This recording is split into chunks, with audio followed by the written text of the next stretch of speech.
Journey with my alma mater. Anantha arts కళాశాలతో నా అనుబంధ ప్రస్థానం.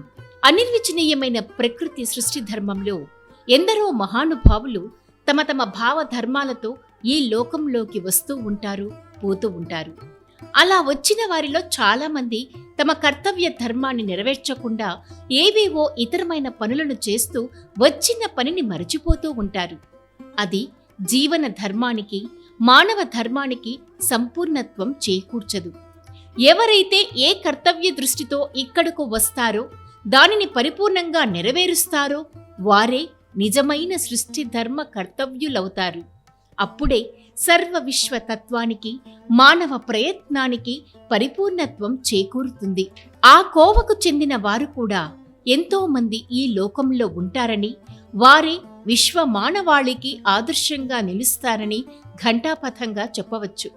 ఒక మనిషికి జన్మ వచ్చి తల్లి ఇస్తుంది, కానీ మాకు తల్లి జన్మనివ్వడం ఎట్లా జన్మనిచ్చిందో అలాగే ఆర్ట్స్ కాలేజీ జీవితాన్ని ఇచ్చింది. మరి నేను లెక్చరర్గా పనిచేస్తున్నటువంటి సమయంలో చాలా మంది ప్రిన్సిపల్స్ వాళ్ళ దగ్గర పనిచేయడం జరిగింది. బట్ అందులో కీలకమైనటువంటి ఘట్టము, కీలకమైనటువంటి అంశము డాక్టర్ మురళీధర్ రావు గారి ఆధ్వర్యంలో మేము పనిచేయడం. మన కాలమ్నీ అసోసియేషన్ మురళీధర్ రావు సార్ గారు ఉండేటప్పుడు చాలా చక్కగా 1951వ సంవత్సరం నుంచి 2023వ సంవత్సరానికి ఇక్కడ దాదాపుగా 10 మంది ఎన్సిసి ఆఫీసర్స్గా పనిచేశారు.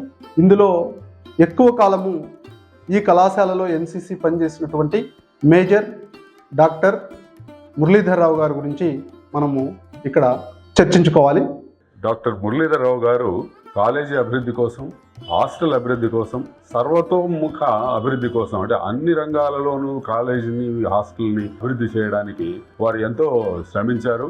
ఆ కోవకు చెందిన శ్రీ డాక్టర్ బిట్రకంటి మురళీధర్ రావు వారి 50 సంవత్సరాల జీవితంలో విద్యార్థిగా, అధ్యాపకుడిగా, ఎన్సిసి ఆఫీసర్గా, ప్రిన్సిపల్గా, ఆర్ట్స్ కళాశాలతో పెనవేసుకున్న విశేషాల గురించిన డాక్యుమెంటరీ చిత్రం a journey with my alma matter.